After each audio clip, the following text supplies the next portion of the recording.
This one drawing exercise has drastically improved my art, but it's not just a drawing exercise itself, it's the approach and mindset around it that's been truly life-changing. So in this drawing exercise, what I'm doing is I'm just drawing cylinders and I'm playing around, having fun on the page. Now, if you watch my 14 crucial drawing exercises video, you've seen this as basically just the cylinder trains that we talked about. But what I've done here is I've asked myself, how do I make this drawing exercise more fun for me specifically? What things am I interested in? How do I make this more enjoyable so that I'll pay closer attention because I'm having more fun and it'll be energizing, right? The more fun you turn these drawing exercises into, like you can make these exercises so fun that they're energizing and you just want to spend more and more time with them.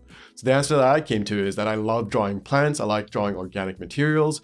So I started drawing these cylinders that have aspects to them that are more organic looking and like are more fun to me. And I was drawing patterns on these cylinders and just playing around. The more play that you introduce into your drawing exercises, the more you will actually learn. Drawing exercises do not have to be boring.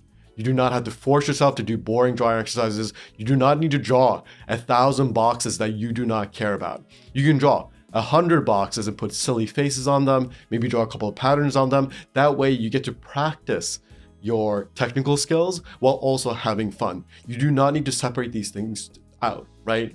You can improve technically while also having fun. And this is especially important if you're a beginner artist who doesn't have a ton of time on your hands. If you are someone who's very busy, the idea that you're going to spend hours doing studies and exercises and also spending time being creative is unrealistic.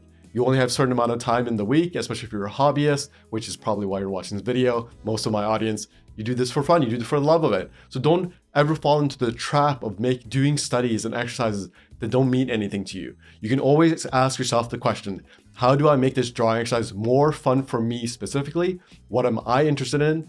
And then develop your skills while also falling in love and improving your skills, right? Just like you can have all of it all together. It doesn't have to be separated out. If you are a beginner artist, make sure to check out my 14 crucial beginner drawing exercises video. In that video, I go through a bunch of different exercises and also grab the free worksheet and lesson video that will also be linked below. Now, if you are interested in learning how to draw literally anything and learning the basic core fundamentals of drawing in 3D, then make sure to check out the fundamentals bundle over on my site, where we do a bunch of these drawing exercises. I'll provide you with worksheets, short lesson videos, so we can go through this and have tons of fun. I try to make sure to make the drawing exercise as fun as possible. So we'll do kind of cute characters and have fun with it and also play around while also practicing our technical skills. So if you are interested in that, check out the link below and I'll see you in the next lesson. Bye.